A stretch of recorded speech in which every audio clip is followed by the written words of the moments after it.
ఒక కుటుంబం విచ్ఛిన్నమైనప్పుడు కొన్నిసార్లు లోతైన గాయాలు ఇంటి లోపలి నుండే వస్తాయి.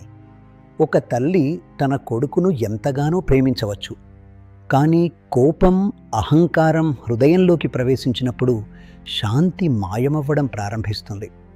చేదు భావన ఎన్నటికీ ముగియని తుఫానులా అనిపించవచ్చు, కానీ ఒక మంచి మార్గముంది.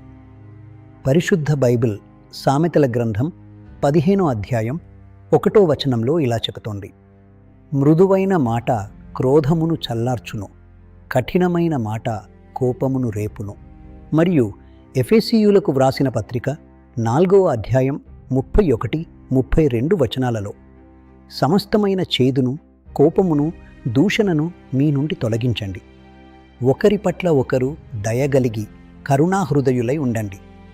దేవుడు క్రీస్తులో మిమ్మును క్షమించిన ప్రకారము మీరును ఒకరినొకరు క్షమించుకొనుడి.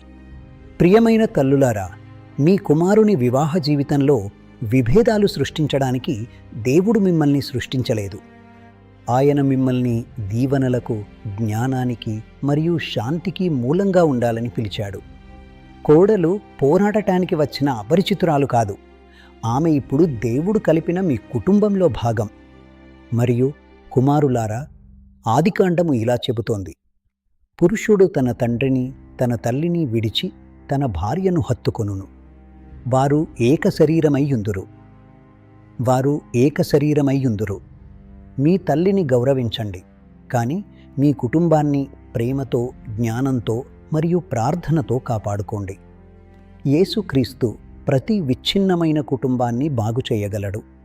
అహంకారం ఎక్కడ నొప్పిని కలిగించిందో క్రీస్తు అక్కడ శాంతిని పునరుద్ధరించగలడు. పరిశుద్ధ బైబిల్ మత్తయి సువార్త 5వ అధ్యాయం 9వ వచనంలో ఇలా చెబుతోంది: సమాధానపరచువారు ధన్యులు, వారు దేవుని కుమారులని పిలువబడుదురు.